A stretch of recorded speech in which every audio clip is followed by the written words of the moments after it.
Joining us now is Matea Gold. She is a staff writer for the LA Times, and in Washington, Howard Kurtz, media columnist for the Washington Post. Good morning to you both. Good morning. Great to be here. Thanks for being here. I want to start with you, Howie, in Washington. You heard Jay Leno just say that Conan is a good guy and this is nothing personal, this is just business. Why this about face? Why do you think Leno took this approach last night?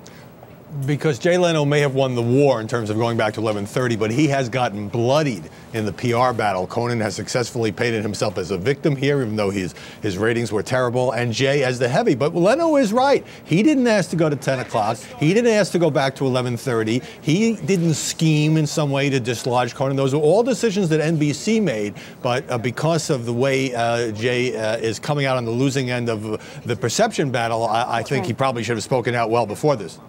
And you're so right, because that is the perception, Matea. I'm curious, once Jay Leno finally reclaims his old spot at 11:30 in The Tonight Show, can he reclaim his reputation and his viewers, or has this done irreparable damage? Well, that is the really big question facing both NBC and Leno, and I think that's why we've seen NBC executives come out and defend him publicly throughout all this. I mean, really, is he going to be haunted by this when he goes back to The Tonight Show? And the questions about his image and the fact that being a Mr. Nice Guy is really at the center of his appeal, exactly. I think that's an open question about whether all these jokes being made at his expense are going to hurt him. So it could be an uphill battle when he retakes the throne at 11:30. Not only have people discovered Letterman and the other shows, but now he's not necessarily the Mr. Nice Guy that everybody once thought he was. Well, what's been remarkable about this is that how publicly what should be really a backstage drama has played out. Right. And the fact that we saw Leno break from form, break from comedy last night and actually address this, it clearly spoke to, I think, the seriousness that he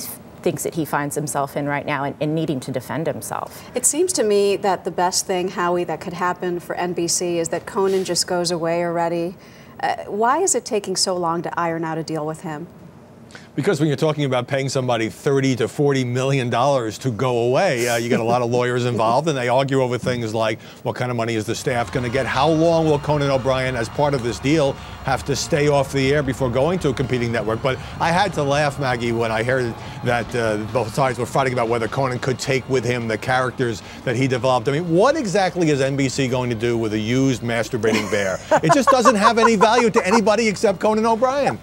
That is a question that I wonder if they're throwing around in their meetings. Somehow I think yes. not. I don't know. All right, Matea, let me give you the last word. What happens in the end here? Conan goes away, probably stays away for months. Who comes out victorious? Well, that remains to be seen. One person who could come out of all of this, the winner down the road, could be Jimmy Fallon. He's in position to inherit The Tonight Show if he's able to prove himself as a worthy successor, because Conan's no longer there. And perhaps Fox comes out the winner if they're able to, sign Conan to a deal and build a late-night franchise. But I think the implications for Conan also are very mixed. I mean, he's been buoyed by this outpouring of support from people online, but are those viewers who are really going to follow him to another broadcast network? We'll have to wait and see.